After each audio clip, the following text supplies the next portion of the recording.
શું તમને ખબર છે તમારા વાળમાં ડેન્ડ્રફ એટલે કે ખોડો થવાનું કારણ શું છે? ચાલો જાણીએ તેની સાયન્ટિફિક થિયરી.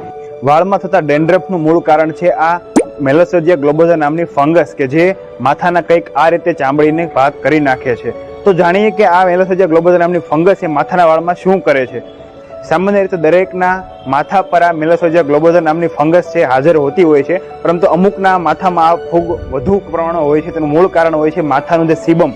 આ સિબમ એક ઓઇલી પ્રકારનું સ્ટ્રક્ચર હોય છે. આ સિબમ એ છે કે જે આપણા માથામાં રહેલી સીબીએસએસ ગ્લેન્ડ હોય છે જે આ સિબમને પ્રોડ્યુસ કરે છે. આ જે સિબમ સ્ટ્રક્ચર હોય છે, આ સિબમને ખાવા માટે મેલાસોડિયા ગ્લોબોઝા નામની ફંગસ આવે છે અને પેરાસાઇટ કરીને ત્યારબાદ તે મેટાબોલિસ કરીને તે એક ઓલિક એસિડ નામનું એક સ્ટ્રક્ચર જે પ્રોડ્યુસ કરે છે તે આપણા માથા પર જે હાજર હોતું હોય છે. અને આ જ ઓલિક એસિડનું સ્ટ્રક્ચર એટલે કે ડેન્ડ્રફ સામાન્ય રીતે આપણા કોષ હોય છે 2 થી 4 દિવસની અંદર ડ્રેન્ચ થઈને ઉપરની સાઈડ ઉડી જતા હોય છે, પરંતુ આ જ હાલતની અંદર આ જે ડેન્ડ્રફ થવાનું કારણ હોય છે ત્યાં જે કોષ ડેથ કોષ તેનો જમાવડો થાય છે, ત્યારબાદ જામી જાય છે. આ જ કંઈક ડેન્ડ્રફ હોય છે.